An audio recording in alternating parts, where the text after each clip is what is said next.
함께 보실 말씀 사도행전 23장 12절에서 16절까지 우리 천천히 한 목소리로 같이 읽겠습니다. 12절에서 16절 함께 읽습니다. 시작. 날이 새매 유대인들이 담을 지어 맹세하되 바울을 죽이기 전에는 먹지도 아니하고 마시지도 아니하겠다 하고 이같이 동맹한 자가 40여 명이더라. 대제사장들과 장로들에게 가서 말하되 우리가 바울을 죽이기 전에는 아무것도 먹지 않기로 굳게 맹세하였으니 이제 너희는 그 사실을 더 자세히 물어보려는 척하면서 공회와 함께 천부장에게 청하여 바울을 너희에게로 데리고 내려오게 하라. 우리는 그가 가까이 오기 전에 죽이기로 준비하였노라 하더니 바울의 생질이 그들의 매복하여 있다 함을 듣고 와서 영내에 들어가 바울에게 알린지라. 아멘. 네, 인사합니다. 오직 예수님, 예수님의 은혜와 평강이 넘치시기를 축원합니다. 아멘. 네, 오늘 함께 읽으신 사도행전 23장 12절에서 16절 오늘 본문을 토대로 사명받은 바울에게 있었던 일이라는 제목으로 말씀 받겠습니다. 사명받은 바울에게 있었던 일. 사도 바울이 예루살렘에 올라가서 예수님께 처음에 이제 고초를 당하다가 자기 복음을 변호하고 복음을 증거했습니다. 유대인들의 난동이 일어났죠. 대적이 일어났고 그리고 공회에서 복음을 증거할 때에도 그들의 적대적인 태도가 노골적으로 드러났습니다. 하나님께서는 천부장, 당시에 로마의 군인들을 통해서 사도 바울을 보호하셨죠. 하나님의 은혜였던 것이죠. 자, 이런 여러 가지 정황 가운데서 예수님께서 사도 바울에게 어저께 우리가 나눴던 말씀대로 예수님 직접 사도 바울에 찾아오셨습니다. 찾아오셔서 그렇게 해서 말씀하시죠. 바울 곁에 서셔서 직접적으로 두려워하지 말라 이렇게 말씀하시면서 사명을 주시는 그런 장면이 나타납니다. 당시 세계 최대의 국가였던 로마에서도 네가 복음을 증거하여야 하리라 이런 말씀을 하셨습니다. 자, 이렇게 사도 바울은 더 큰 사명을 받게 됩니다. 예수님께 더 큰 사명을 받았는데 중요한 것은 이렇게 큰 사명을 받고 대로가 열리고 막 길이 뚫리고 막 이렇게 되는 것이 아니라 오히려 더 큰 박해가 찾았다는 거예요. 이게 사단의 역사는 그렇습니다. 귀신같이 알아요. 귀신같이 알고 사도 바울을 죽이려고 사단이 역사하는 것을 볼 수 있습니다. 그런데 또 여기서 예수님께서 또 보호하십니다. 자, 우리 자세히 좀 살펴보도록 하겠습니다. 자, 사명받은 바울에게 있었던 일. 첫 번째로 유대인들 중 40명이 바울을 죽이려 했다. 이렇게 기록됩니다. 우리 12절 13절을 다시 한번 읽겠습니다. 12절 13절 시작. 날이 새매 유대인들이 당을 지어 맹세하되 바울을 죽이기 전에는 먹지도 아니하고 마시지도 아니하겠다 하고 이같이 동맹한 자가 40여 명이더라. 아멘. 예수님께 큰 사명을 받아가지고 이제 쫙 가면 되는 거예요. 그랬더니 오히려 더 큰 박해가 찾아왔다는 것입니다. 유대인들이 40여 명이 바울을 죽이기로 칼을 갈고 그 빈틈을 찾아서 죽여버리겠다. 이런 일이 벌어졌던 것입니다. 악인들이 주의 종을 박해하고 죽이려 하는 그런 장면들을 볼 수 있습니다. 여기서 죽인다라고 하는 뜻이 원어 뜻이 그런 겁니다. 도살, 살해 이런 뜻입니다. 그리고 큰절 이런 뜻이에요. 끊어버리겠다는 거예요. 무시무시한 표현입니다. 이게 아포크테이노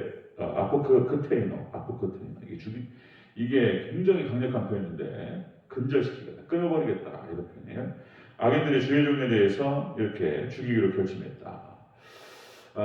구속의 역사를 살펴보면 항상 그래왔습니다. 하나님의 종들에 대해서 사단이 상당히 적대적이죠. 노아의 홍수 심판도 마찬가지였습니다. 노아의 홍수 심판도 노아를 그냥 부정하고 반대하는 정도가 아니었고 사실상 노아에 대해서 사람들의 태도는 그런 것이었죠. 왕따 시키고 공격하고 때에 따라서는 이렇게 어느 정도 죽음으로 몰아가는 이런 반대가 있었다는 것이죠. 소돔과 고모라에서도 롯도 마찬가지입니다. 롯이 구원받는 것도 역시 그 소돔과 고모라 성에 있는 사람들이 롯에 대해서 굉장히 적대적입니다. 그런 모습들. 그리고 애굽의 바로는 뭐 모세를 죽이려고 했었고, 그 대적하는 것이 뭐 아예 그냥 없애버리려고 했다는 것이죠. 뭐 사사시대 때 사사들에 대한 그런 대적들도 마찬가지고, 뭐 다윗을 죽이려고 하고 엘리야를 죽이려고 하고 죽이려고 합니다. 이스라엘이 독이 막 바짝 올라가지고 죽여버리겠다. 또 엘리야가 또 도망가죠. 또 도망가고 막 이런 일이 벌어집니다. 자, 신약시대 와서 마찬가지로 사도들을 이렇게 악한 무리들이 죽이려고 했다라고 하는 것입니다. 자, 이런 어떤 구속사에서 나타나는 주의 종들의 모습을 쭉 봤을 때에 역시 예수님의 모형이고 예수님 예표고 예수님의 상징이고 예수님의 모습들이에요. 이들이 고통당했던 것은 예수님께서 고통당하신 거예요. 이런 모습들이 좀 나타난다. 그런데 이렇게 사탄 마귀 귀신의 역사가 나타날 때에 이렇게 대적하고 그리고 주의 종들을 갖다가 죽이려고 할 때 역시 하나님께서 막으십니다. 하나님 막으시고 하나님 다 보호하셔요. 자, 그런 역사들이 기록됩니다. 자, 사도 바울이 사명을 받은 사도 바울이 있었던 일이 뭔 일이냐? 악인들이 죽이려고 했다는 것입니다. 죽이려고 했다. 자, 두 번째 보면요. 사명받은 바울에게 있었던 일 두 번째로 바울의 생질이 암살자들의 매복을 알렸다. 이렇게 기록되죠. 15절 16절 보셨습니다. 시작. 이제 너희는 그의 사실을 더 자세히 물어보려는 척하면서 공회와 함께 천부장에게 청하여 바울을 너희에게로 데리고 내려오게 하라. 우리는 그가 가까이 오기 전에 죽이기로 준비하였노라 하더니 바울의 생질이 그들이 매복하여 있다 함을 듣고 와서 영내에 들어가 바울에게 알린지라. 아멘. 바울의 생질이 암살자들의 매복 상태를 알렸습니다. 바울의 생질이 이제 여기서 알렸다라고 하는 표현이 뭐냐면은 선언하다, 선포하다, 보고하다 이런 뜻이에요. 보고하다. 그러니까 악한 자들의 숨은 계교에 대해서 이렇게 숨은 어떤 괴계에 대해서 하나님께서 생질을 통해서 알리게 하셨다. 이 생질이 조카죠, 조카. 그러니까 이제 주석을 보니까 당시 이제 사도 바울의 누님이 같이 살고 있었다 그때. 그래서 이제 그 조카가 있었다 이런 또 기록도 있고요. 여기서 생질이라고 하는 이 원어 표현이 뭐냐면 휴오스라는 표현인데 뭐 이런 거예요. 휴오스가 아들이라는 표현입니다. 아들, son 이렇게 번역됩니다. 그러니까 이제 바울에게 아들이 있었다 이것은 아니고 여기서 아들이라는 표현이 휴오스라는 표현은 이런 표현이에요. 그러니까 이제 빛의 아들들, 평화의 아들, 불순종의 아들 이랬을 때 막연한 어떤 그 후손, 제자 이런 표현입니다. 휴오스라는 것이 아들이라는 표현도 되지만 제자라는 표현도 되고 후손이라는 표현도 된다. 사도 바울에게 있어서 디모데는 이런 아들이었죠. 영적인 아들. 그러니까 이런 사람이었을 거라고 보는 거예요. 또 이런 견해가 있습니다. 어쨌든 이 생질이라고 번역된 이 사람을 통해서 사도 바울이 유대인들이 지금 매복해 있다라고 하는 사실, 암살자들이 있다라고 하는 사실을 알게 됩니다. 그리고 피하죠. 피하는 장면에 사람입니다.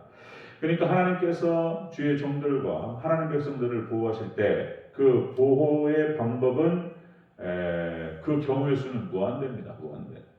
하나님께서 어떤 형태로든지 보호하시고 우리를 지켜줄 줄 믿으시기를 축원합니다. 악한 자들은 공격해요. 우리를 어떻게든지 방해하려고 하고, 근데 하나님께서는 또 역사하셔요. 철저하게 보호하시고 또 지켜주십니다. 하나님께서 사명이 있는 자는 죽지 않아요. 또 이제 어떤 형태로든지 하나님께 영광 올려드리기 위해서 때에 따라서는 순교도 하고 그러지만 사명이 끝나지 않으면 죽지 않습니다. 돌에 맞아도 살아나요. 뱀에 물려도 안 죽습니다. 이런 모습들을 볼 수 있는데 하나님의 보호의 방법은 무궁무진하다 이렇게 얘기할 수 있습니다. 엘리야가 갈멜산 전투에서 승리합니다. 하나님께서 엘리야의 기도를 들으시고 응답하셨다. 그래서 당시 이스라엘 백성들이 다 지켜보고 있었어요. 수많은 무리들이. 그리고 이제 엘리야의 승리가 확실시 되니까 그리고 이제 많은 사람들이 보는 앞에서 칼을 들고 850명의 바알과 아세라 섬기는 그런 선자들을 다 죽입니다. 그러니까 하나님께서 이렇게 대승을 통해서 엘리야를 하나님께서 도우시고 함께 하신 것도 있고요. 그리고 엘리야가 어려우면은 까마귀를 통해서라도 도와주십니다. 짐승이 도와줘서 사람이 안 되면 짐승을 보내서라도 하나님께서 보호하신다. 그 다음에 뭐 그때도 말씀을 드렸지만 다윗이 위기 상황에 빠지니까 적군 이방인을 통해서라도 도와주셔야 해요. 그런 장면이 사무엘상 23장 25절 17절에 나오는데요. 자, 이는 사울과 그 사람들이 다윗과 그의 사람들을 에워싸고 잡으려 함이더라. 전령이 사울에게 와서 이르되 급히 오소서 블레셋 사람들이 땅을 침노하나이다. 그러니까 이제 다 코너에 몰아가지고 다 포위를 했어요. 이제 딱 들어가 죽이려고 하는데 이제 전령이 와가지고 딱 얘기하는 거예요. 지금 본진에 블레셋이 지금 쳐들어왔다. 그러니까 이 뒤가 급하잖아요. 그러니까 싹 철수해가지고 그쪽으로 회전하는 것을 볼 수 있습니다. 이 하나님께서 다윗이 죽을 상황이니까 뒤에서 또 딱 하나님께 그런 장면을 연출하시는 것을 볼 수 있죠. 그 다음에 뭐 다윗을 도와주는 요나단이라든지, 요나단이 누구예요? 요나단이 사울의 아들이잖아요. 그러니까 요나단도 참 특이한 거예요. 그냥 가만히 있으면 아버지가 다 하시잖아요.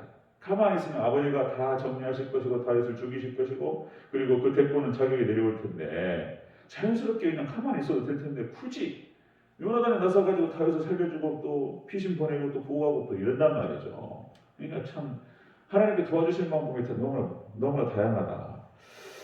자, 이스라엘 백성들, 출애굽한 이스라엘 백성들 하나님 도와주실 때 동행하세요. 그냥 딱 그냥 들고 그냥 같이 인도해 버리세요. 뭐 어려운 것들이 오면 다 커버해 버리세요. 하나님께서. 그런 장면들. 그 다음에 또 뭐 다니엘과 세 친구 상황이 위급하니까 직접 와버려요. 하나님께서 그냥. 예수님이 직접 내려오시고 풀무불에 그냥 딱 같이 들어가 계세요. 그냥. 사자굴에 같이 계세요. 하나님께서 우리 하나님 백성들 철저히 보호하시는 줄 믿으시기를 바랍니다. 보호하셔요. 그 방법은 너무나 많으니 그냥 무한대. 하나님께 딱 지키실 때는 그런 것이죠. 자, 바울이 위기 상황에 빠졌습니다. 암살자들이 암살 계획을 세웠습니다. 40명이에요. 또 숫자가 40이에요. 다시. 그러니까 이 사람들이 밥도 먹지 않겠다. 독이 바짝 올라가지고 사단이 딱 죽이려고 하니까 하나님께서 그 모든 괴계를 파악하시고 알게 하시면서 피하게 하신다 라고 하는 것입니다. 자, 그래서 우리가 구속사 성경의 역사 속에서 하나님 백성들과 하나님의 종들에 대해서 어떻게 지키시고 보호하시는지 우리가 확인을 할 수 있게 됩니다. 자, 사명받은 바울에게 있었던 일. 역시 첫 번째로 악인들이 죽이려 했고 그리고 하나님께서는 직접적으로 오셔서 보호하시는 장면을 볼 수 있습니다. 여러분들 성경을 보면 볼수록 바로 깨닫기만 하면 이것이 이제 그런 거구나. 그냥 확신이라고 하는 것이 내가 믿어야 되겠다고만 하는 것이 아니고 말씀의 사건만 정확하게 알면 그 확신이 들어오는 줄로 믿습니다. 말씀 다 깊이 깨달으시고 하나님의 보호하심과 함께하심을 믿으시고 주님께서 우리에게 맡겨진 사명 다 잘 감당하는 저와 여러분 되시기를 주의 이름으로 축원합니다. 아멘. 기도하겠습니다.